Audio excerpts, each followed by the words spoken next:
मरकुस अध्याय 3।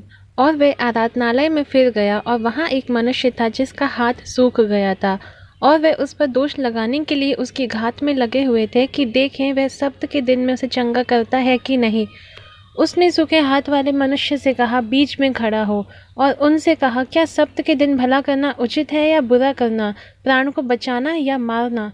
पर वे चुप रहे। और उसने उनके मन की कठोरता से उदास होकर उनको क्रोध से चारों ओर देखा और उस मनुष्य से कहा, अपना हाथ बढ़ा। उसने बढ़ाया और उसका हाथ अच्छा हो गया। तब फरीसी बाहर जाकर तुरंत हेरोदियों के साथ उसके विरोध में सम्मति करने लगे कि उसे किस प्रकार नाश करें। और यीशु अपने चेलों के साथ झील की ओर चला गया, और गलील से एक बड़ी भीड़ उसके पीछे हो ली, और यहूदिया और यरूशलेम और इदुमिया से और यरदन के पार और सूर और सैदा के आसपास से एक बड़ी भीड़ यह सुनकर कि वह कैसे अचंभे के काम करता है उसके पास आई।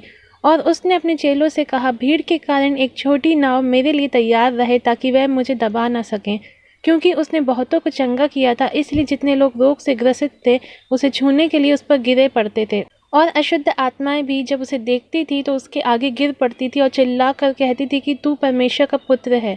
और उसने उन्हें बहुत चिताया कि मुझे प्रकट ना करना।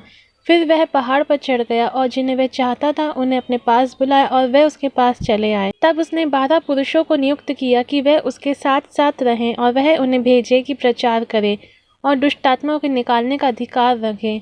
और वह ये हैं, शमून जिसका नाम उसने पतरस रखा, और जब्दी का पुत्र याकूब, और याकूब का भाई यूहन्ना जिसका नाम उसने बुअनरिगस अर्थात गर्जन के पुत्र रखा, और अंद्रियास और फिलिपुस और बरतुल्मई और मत्ती और थोमा और हल्फई का पुत्र याकूब और तद्दई और शमौन कनानी, और यहूदा इस्करियोती जिसने उसे पकड़वा भी दिया।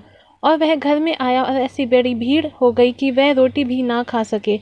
जब उसके कुटुंबियों ने यह सुना तो उसे पकड़ने के लिए निकले, क्योंकि कहते थे कि उसका चित ठिकाने नहीं है। और शास्त्री जो यरूशलेम से आए थे यह कहते थे कि उसमें शैतान है, और यह भी कि वह दुष्टात्माओं के सरदार की सहायता से दुष्टात्माओं को निकालता है। और वह उन्हें पास बुलाकर उनसे दृष्टांतों में कहने लगा, शैतान क्यों कर शैतान को निकाल सकता है? और यदि किसी राज्य में फूट पड़े तो वह राज्य क्यों कर स्थिर रह सकता है? और यदि किसी घर में फूट पड़े तो वह घर क्यों कर स्थिर रह सकेगा? और यदि शैतान अपना ही विरोधी होकर अपने में फूट डाले तो वह क्यों कर बना रह सकता है? उसका तो अंत ही हो जाता है। किंतु कोई मनुष्य किसी बलवंत के घर में घुसकर उसका माल लूट नहीं सकता, जब तक कि वह पहले उस बलवंत को बांध ना ले, और तब उसके घर को लूट लेगा। मैं तुमसे सच कहता हूँ कि मनुष्यों की संतान के सब पाप और निंदा जो वे करते हैं क्षमा की जाएगी, परंतु जो कोई पवित्र आत्मा के विरुद्ध निंदा करे वह कभी भी क्षमा ना किया जाएगा, वरन वह अनंत पाप का अपराधी ठहरता है। क्योंकि वह यह कहते थे कि उसमें अशुद्ध आत्मा है। और उसकी माता और उसके भाई आए और बाहर खड़े होकर उसे बुलवा भेजा, और भीड़ उसके आसपास बैठी थी। और उन्होंने उससे कहा, देख, तेरी माता और तेरे भाई बाहर तुझे ढूंढते हैं। उसने उन्हें उत्तर दिया कि मेरी माता और मेरे भाई कौन हैं?